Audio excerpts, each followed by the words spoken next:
Une question importante maintenant que tout le monde se pose, une guerre entre l'OTAN et la Russie, est-elle possible? Eh bien, oui. Merci de nous retrouver pour cette autre chronique du Moniquet Time. La semaine passée, Claude Moniquet, on a eu une petite discussion sur le conflit russo-ukrainien. Nous avons eu énormément de vues, plus de 275 000, des milliers de likes, des milliers de commentaires dont 80% sont négatifs, sont très hostiles à votre... je ne dirais même pas thèse, parce qu'il n'y avait pas de thèse, mais très hostile à ce que vous avez dit. Explication. L'explication, je pense, est assez simple. On a été clairement visé par une opération de troll pro-Poutine. C'est de la propagande. C'est de la guerre de l'information. Aujourd'hui, la guerre de l'information, c'est fondamental, ça fait partie de la vraie guerre. Si on analyse à peu près les 1000 commentaires qu'on a eus, dont effectivement 80% sont pro-Poutine, d'abord, qu'est-ce qu'on va constater? D'abord, dans beaucoup de cas, une répétition des mêmes arguments qui prouvent qu'on est face à quasiment une usine à trolls. Donc les arguments, c'est quoi? C'est les nazis ukrainiens, il n'y a pas d'armée ukrainienne, ce sont des mercenaires occidentaux et étrangers, l'OTAN est méchante, vive Poutine, etc. Deuxième chose qu'on va remarquer, c'est qu'on a des profils qui sont à peu près inactifs. On a des profils qui ont été créés, j'en ai vérifié plusieurs, qui ont été créés il y a un an ou deux, qui n'ont jamais rien publié, ou parfois même qui n'ont pas de photos, pas de nom, qui sont clairement des profils utilisés pour de la propagande. Troisième chose, c'est une très très nette surreprésentation d'intervenants qui viennent d'Afrique centrale. Pas d'Afrique, Mali, Afrique centrale ou de l'Ouest. Et là, c'est intéressant parce qu'on sait que depuis des années en Afrique centrale, on a un très important mouvement de propagande pro-russe, anti-française, anti-occidentale, anti-OTAN, mais pro-russe. Entre autres dû à la présence de groupes Wagner en Centrafrique, aujourd'hui au Mali, et au fait que Poutine est vu comme étant l'ennemi des anciens colonialistes français. Donc vous n'êtes pas à la solde, Claude Moniquet, de l'impérialisme américain? Je suis à la solde de moi-même, ce qui est déjà une lourde tâche. Je ne suis certainement pas payé ni par Poutine, ni par les Américains. Je pourrais le regretter, mais ça, je ne le dirai pas. D'accord. Une question importante maintenant que tout le monde se pose, Claude Moniquet. Une guerre entre l'OTAN et la Russie, est-elle possible? Eh bien, oui, une guerre entre l'OTAN et la Russie est possible. Il y a plusieurs scénarios qui pourraient l'expliquer. Alors, très clairement, d'abord, il faut être très très clair, très précis là-dessus, surtout quand on voit les commentaires que nous avons vus la semaine dernière. L'OTAN ne veut pas de cette guerre. C'est une évidence. C'est pour ça que depuis le début, nous disons qu'il n'y aura pas de troupes alliées, pas de troupes occidentales, pas de troupes de l'OTAN, pas un seul soldat sur le sol ukrainien. C'est pour ça que malgré les multiples appels de Zelensky et des Ukrainiens, l'OTAN refuse une zone d'interdiction aérienne en Ukraine, ce qui nous mettrait en face-à-face, en frontal direct avec la Russie. Mais il y a deux acteurs, il y a trois acteurs. Il y a l'OTAN, il y a l'Ukraine et il y a la Russie. La Russie ne veut probablement pas cette guerre pour le moment, mais il y a trois scénarios que je vois qui pourraient autoriser cet affrontement entre les deux blocs. Premier scénario. Premier scénario, l'accident. La guerre dure, comme elle dure déjà depuis plus de 3 semaines aujourd'hui. L'accident, le vrai accident. Le vrai accident. Et par accident, plusieurs missiles, pas un missile, mais plusieurs missiles sont tirés par exemple sur la Pologne, riposte de l'OTAN et conflit limité. C'est le premier scénario. Deuxième scénario, celui de frappe punitive, de frappe ou préventive. Même scénario au départ, la guerre tourne de plus en plus mal pour les Russes qui n'arrivent pas à s'en sortir et qui n'arrivent pas à avoir de gains significatifs. Les fournitures d'armes occidentales jouent un rôle important et pour les empêcher, pour y mettre fin, comme on a vu nos amis russes bombarder des bases près de Lvov et près de la frontière polonaise, les Russes frappent à un moment la Pologne pour montrer clairement que ces livraisons doivent cesser. Qu'il y a un lien. Qu'il y a un lien, que la Russie n'accepte pas que l'Union européenne et l'OTAN livrent des armes à l'Ukraine et veut y mettre fin définitivement. On est dans un conflit qui sera un peu plus ouvert, un peu plus long, mais on reste dans un conflit limité.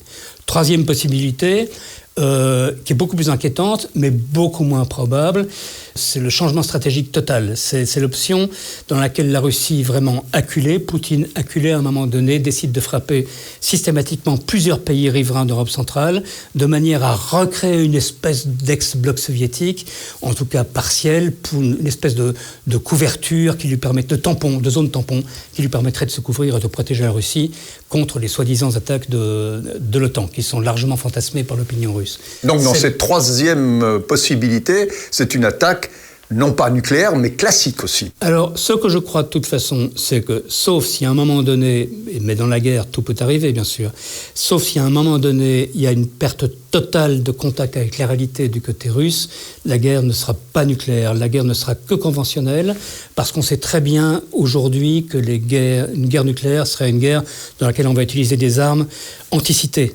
C'est quoi une arme anticitée ? C'est une arme qui est faite pour décapiter l'ennemi, c'est-à-dire éliminer son commandement, éliminer ses centres de production industrielle et ses centres économiques, et frapper au maximum la population de manière à atteindre un niveau de perte considéré comme intolérable. Les textes théoriques disent un niveau insupportable. Et à ce moment-là, clairement, chacun sait que c'est pas la fin du monde, c'est un peu caricatural, mais que c'est une remise en cause totale de tout. Donc, tout le monde sait qu'il faut éviter la guerre nucléaire, et je pense que chacun peut garder ses nerfs. Mais l'optique d'une guerre conventionnelle entre l'OTAN et la Russie est tout à fait illimitée et tout à fait possible. Et dans ce cas-là, dans le cas d'une guerre classique entre l'OTAN et la Russie, il semblerait, mais peut-être que c'est une information erronée, que quand on prend toutes les forces de chaque pays européen, quand on les additionne, on arrive en termes d'investissement à des sommes plus importantes que le budget russe.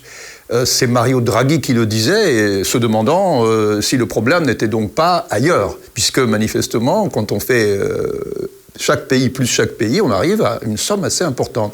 Est-ce vrai ? Alors, il faudrait vérifier effectivement les budgets pays par pays et le comparer au budget global russe, qui n'est pas tout à fait transparent, donc le calcul n'est pas tout à fait évident.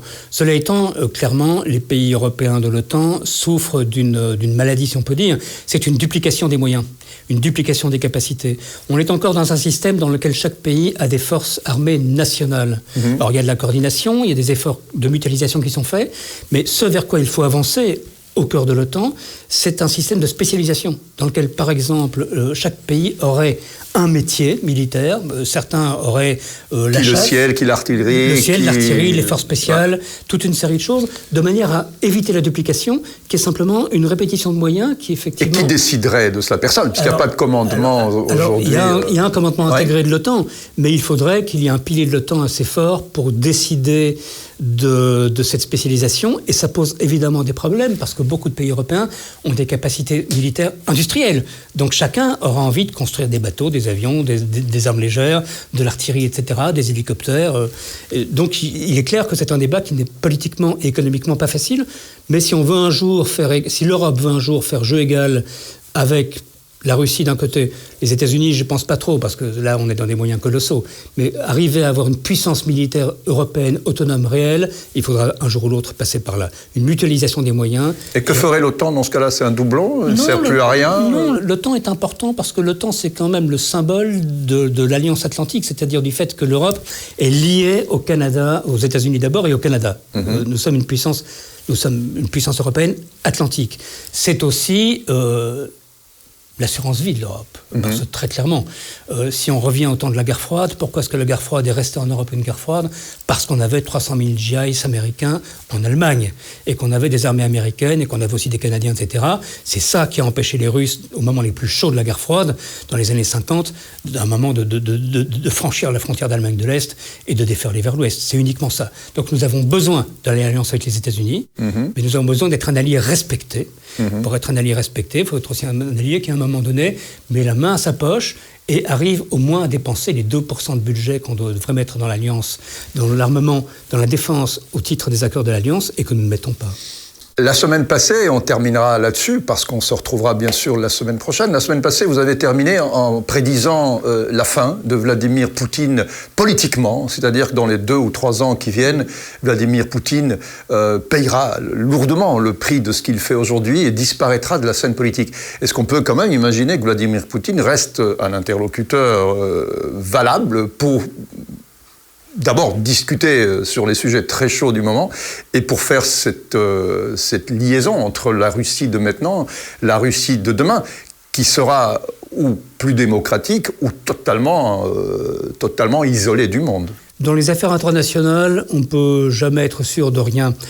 Et sur la Russie en particulier, Churchill a dit un jour que le Kremlin était une énigme enveloppée dans un mystère, etc., etc. Ça reste vrai. Il y a des choses qui nous échappent, il y a des dynamiques propres aux crises. Maintenant, il y a quand même quelque chose de très important qui s'est passé, c'est que Vladimir Poutine a menti sciemment à ses partenaires. Il a menti à Macron en lui disant qu'il était prêt à négocier avec Biden, et Macron l'a annoncé, on parlait d'une conférence, et 2 jours plus tard, la Russie envahissait l'Ukraine. C'est quelque chose qui ne se fait pas. On peut ne pas dire la vérité, on peut mentir par omission. Comme les Américains l'ont fait pour l'Irak. Les Américains, comme tous les pays, le font un jour ou l'autre. Mais entre mentir par omission à un partenaire important et lui mentir réellement, lui dire blanc quand on sait déjà qu'on va faire noir, les yeux dans les yeux, il y a une rupture de confiance. Et le problème, c'est comment peut-on négocier des choses importantes avec quelqu'un avec qui la confiance n'existe plus. Donc je pense que Vladimir Poutine aura beaucoup de mal, mais personne ne connaît l'avenir, beaucoup de mal à redevenir, je vais dire rester, mais il ne l'est plus, à redevenir un interlocuteur crédible, valable et accepté pour le monde occidental. Voilà, ce qui nous vaudra, je le pense, encore des milliers de commentaires négatifs. Probablement. Mais nous savons déjà qu'une partie vient, et là il faut revoir le début de cette chronique. Alors n'hésitez pas évidemment à commenter, à vous abonner à la chaîne, à activer la clochette pour être notifié lors de nos prochaines interventions. Et tout cela nous aide beaucoup, bien évidemment, Claude Moniquet. On se retrouve le plus vite possible avec d'autres contenus. Avec plaisir. Merci beaucoup.